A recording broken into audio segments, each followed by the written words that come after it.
vam je lahko v čast, predvsem zato, ker ste z vašo vztrajnostjo, z vašim zaupanjem v mladino, z vašo ljubeznijo do slovenske pesmi in glasbe preko 500 mladim pevkam in pevcem dali možnost, da so vzljubili petje, se med seboj spoznali in utrdili medsebojno prijateljstvo, katero traja še danes. Vam, gospod Pohajač, prvemu dirigentu, mentorju in vodji tega zbora in vsem sedanjim in nekdanjim odbornikom Društva Vesela pomlad, iskrene čestitke strani Zveze slovenskih kulturnih društev in mojem osebnem.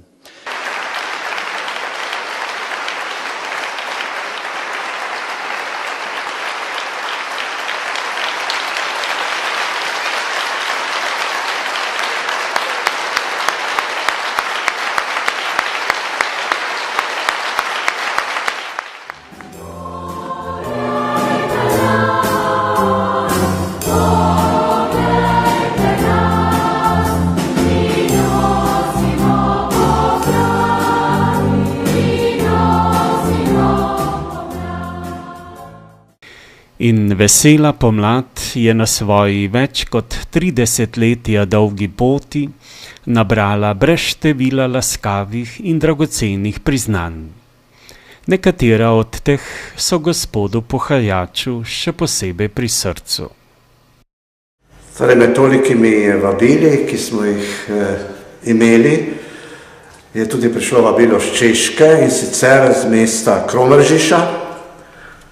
Tam je bil izredno znan dekliški pevski zbor, tudi mladinski pevski zbor in tudi po nekih posebnih vezeh smo se spoznali z zborovodjem. Oni so prišli 91. Tukaj na Tržaško, smo jih gostili po naših družinah in 92. smo potem bili njihovi gostje v Kromeržišu, kjer smo prepevali tudi šolski mladini. In potem imeli tak velik koncert v stolnici v Kromeržišu skupaj z njihovim zborom in gostovali smo tudi potem v Pragi, prepevali, gostili so nas pa po družinah. 90. smo bili povabljeni v Rusijo in sicer 100 km izven glavnega mesta Moskve, prav v njihovem središču. Z njimi smo potem prepevali v njihovem središču in potem seveda tudi v Moskvi. Potem je tu veliko priznanje s kristalnim openskim obeliskom, da je po vsem svetu ponesel glas o občinah. Še posebej dragoceno je priznanje za prvo mesto na tekmovanju zborov v Vittoriju Venetu leta 1988. Vse to veliko delo pa se je začelo 1. aprila leta 1979 prav na tem odru Finžgarjevega doma, kjer je Vesela pomlad imela svoj prvi javni koncert.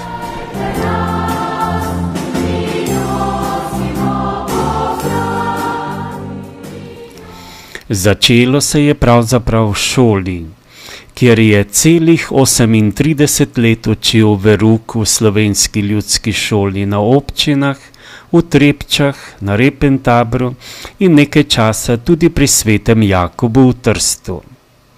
Z glasbo in petjem je tako mladini lahko dal veliko več, kakor so mu dopuščale službene strukture učitelja.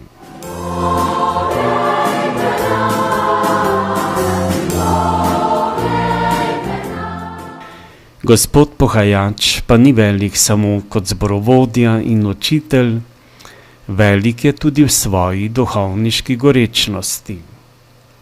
Vse od tedaj, ko je skoraj kot novomašnik prišel na občine, je bil vedno dejaven tudi v župniji svetega Jerneja. Zato ni čudno, da so po odhodu župnika Zvoneta Štrublja prav njemu zaupali krmilo župnije. Biti župnik na občinah pa ni povsem enostavno. V tej župniji je slovenski del župnije in sicer to je slovenska župnija slovenski verniki so tukaj in tudi seveda v naši župniji imamo tudi italijanske vernike, za katere skrbi tudi italijanski duhovnik, vikar. Župnija naša šteje že zdaj približno 5000 vernikov, sicer so tukaj tudi všteti italijanski verniki. Slovenski del, moram reči, ko sem toliko let le, da nekoliko usipa in sicer nove generacije, torej nove družine, ki sicer prihajajo tudi iz mesta in se naseljujo v naši župniji, nekoliko manj obiskujejo maše na občinah in potem pa imamo tudi dve podružnici, Sveti Florijan, to je v vasici Bane in potem Luško Mater Božjo, to pa je vasica nad Trstom, kjer je tudi slovenska maša.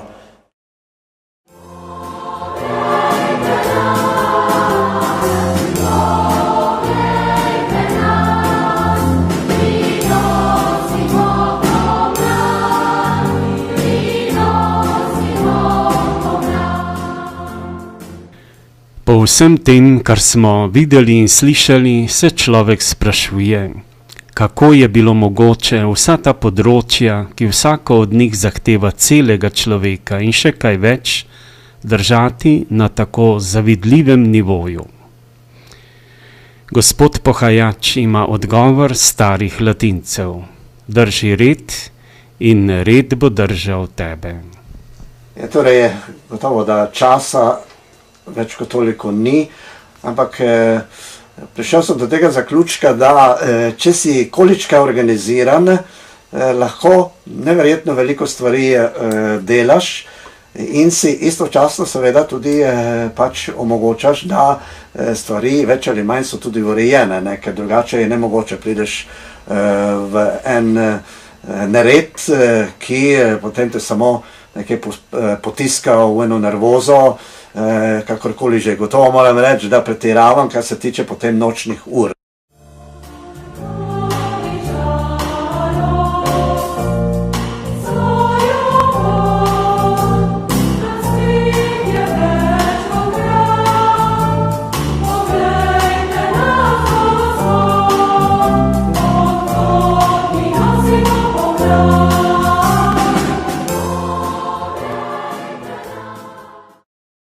Da, tako je v življenju vsakega garača, še zlasti tistega, ki se posveča mladim. Ni vedno praznik z navdušenimi aplavzi, velikokrat je en sam križ in eno samo trpljenje. Vendar to ni križ, ki bi človeka nemočnega tako pritisnil k tlom, da bi moral odnehati. Nasprotno, za Božje kraljestvo v srcih mladih ni ne umika in ne počitka. In ko se bodo barke na razburkanem morju življenja že zdavnaj umaknile v svoj pristan, bo v temni in spokojni noči brlela še ena luč. Luč v sobi Božjega garača.